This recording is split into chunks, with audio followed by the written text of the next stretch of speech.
آج میری سہاگ رات تھی۔ ہر لڑکی اس رات ہزاروں سپنے دیکھتی ہے کہ اس رات آنے والا ہر لمحہ اس کا ہم سفر اسے بھرپور محبت میں بھگو دے گا، اس کو خاص تر بنا دے گا اور کئی وعدے تعریفی کلمات ادا کرے گا۔ میں بھی کچھ یہی سوچ کر گھونگھٹ نکالے اپنے مجازی خدا کا اس کے بستر پہ انتظار کر رہی تھی، لیکن آنے والے پل سے بے خبر میری آج سہاگ کی رات کے بیچ کانٹوں کی بیچ بن جائے گی۔ میرا سب خواب چکنا چور تب ہوئے جب توقیر نے مجھے کمرے میں آتے ہی گھسیٹ کر باہر نکال دیا کہ میرے وجود کی طرح میرا دل بھی کالا ہے۔ میں ساری رات دروازے سے پیٹتی رہی کہ لیکن میرے شوہر کی آنکھوں میں نہ جانے کون سا جنون سوار تھا۔ میرا نام رمشا ہے، میں اپنے خاندان کی سب سے سلجھی ہوئی لڑکی تھی۔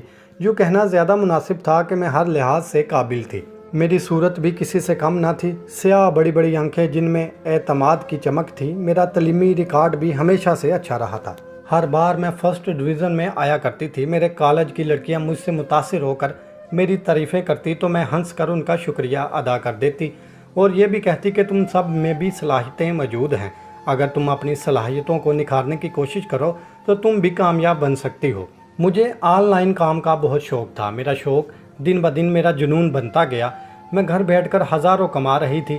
میری قابلیت دیکھ کر امی تو اکثر کہتی کہ میری بیٹی کو میں کسی خاندانی سلجھے ہوئے لڑکے سے بیاؤں گی جو میری بیٹی سے شانہ بشانہ چلے، لیکن قسمت کو کچھ اور ہی منظور تھا۔ اچانک ایک دن میری خالہ ہمارے گھر چلی آئیں اور اپنے کیے بیٹے کا رشتہ میرے لیے دے گئیں۔ امی میرے اس رشتے پر رضامند تھی، آخر کو ان کی بہن کا اکلوتا بیٹا تھا وہ، لیکن ابو اس رشتے پر راضی نہ تھے۔ اماں کی ضد پر ابا نے ہاں کر دی تھی۔ خاندان والوں نے اس رشتے پر بہت ہنگامہ مچایا تھا کہ مجھ جیسی لائق لڑکی کا رشتہ توقیر جیسے نکمے لڑکے سے طے کرنے کی کیا ضرورت تھی، اتنی بھی کیا جلدی تھی۔ بھائی جان، آپ نے رمشا جیسی سمجھدار قابل لڑکی کو توقیر جیسے ان پڑھ لڑکے سے بیانے کا فیصلہ کیوں لیا ہے؟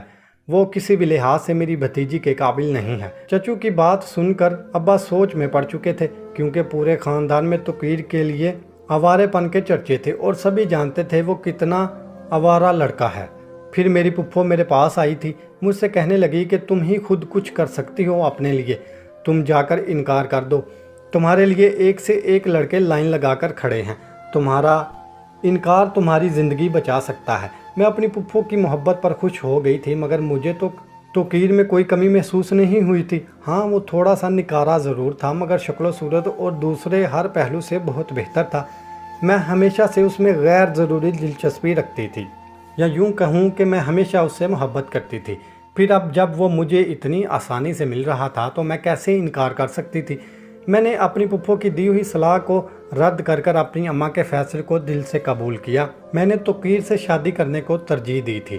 میرے ابا نے میری شادی پر خوب پیسے خرچ کیے تھے، مجھے دہیج بھی بھرپور دیا تھا۔ پھر میں نکاح کر کے اپنی خالہ کے گھر آ گئی۔ میں دلہن بنی سر جھکائے بیٹھی تھی۔ میری خالہ میری نظر اتارنے اور بلائیں لیتی نہیں تھکتی تھی۔ وہ ہمیشہ سے مجھ سے محبت کرتی آئی تھی اور میں بھی ان کی محبت پر شار ہوتی تھی۔ اب بھی میں مسکرا کر ان کی محبتیں وصول کر رہی تھی۔ کچھ دیر مہمانوں کے درمیان بیٹھنے کے بعد میری خالہ مجھے کمرے میں لائی تھی۔ میری خالہ کا گھر زیادہ بڑا نہیں تھا، نہ ہی زیادہ چھوٹا تھا، بس درمیانہ تھا، جس میں ضرورت کی ساری چیزیں تھیں۔ میں سر جھکائے اپنے شوہر کا انتظار کر رہی تھی۔ مجھے نیند بھی نہیں آ رہی تھی، میں سو گئی تھی۔ رات کے نہ جانے کس پہر توقیر کمرے میں آیا تھا۔ میں دنیا مافیا سے بے خبر اپنی نیند لے رہی تھی، تبھی ٹھنڈے پانی سے بھرا جگ اس نے میرے چہرے پر انڈیل دیا۔ میں جو خود کو بہت تھکا ہوا محسوس کر رہی تھی، اپنی جگہ سے ہڑبڑا کر پھر توقیر کو غصے سے دیکھنے لگی۔ کیا بدتمیزی ہے یہ بدتمیزی تم نے دیکھی نہیں؟ اب دفع ہو جاؤ میرے کمرے سے۔ میری آنکھیں پھٹی کی پھٹی رہ گئیں، لیکن بات اب عزت نفس کی تھی، جواب دینا تو بنتا تھا۔ کیا کہا تم نے؟ ایک بار پھر سے کہنا۔ تمہارا کمرہ؟ اب سے یہ میرا کمرہ ہے، اور اگر تمہیں کوئی تکلیف ہے مجھ سے تو خود باہر چلے جاؤ۔ توقیر نے شدید غصے کے عالم میں مجھے دیکھا اور دیکھتے ہی دیکھتے مجھے کمرے سے باہر پھینک دیا۔ اس نے میرے منہ پر دروازہ بند کیا تھا۔ میری عزت نفس کو گوارا نہ تھا کہ دوبارہ دروازہ بجاتی۔ میں اپنے آنسو پوچھتی اس کے رویے کے بارے میں رات بھر سوچتی رہی تھی۔ دوسرے دن ہمارے ولیمے کی تقریب تھی۔ توقیر میرے پہلو میں بیٹھا ہوا تھا اور وہیں پر موجود کچھ خواتینیں باتیں کرنے میں مصروف تھی۔ دیکھو کیسا زمانہ آ گیا ہے، نکمے لڑکے کو اتنی لائق فائق بیوی مل گئی ہے، اور ایک ہمارے بچے ہیں جو پڑھ لکھنے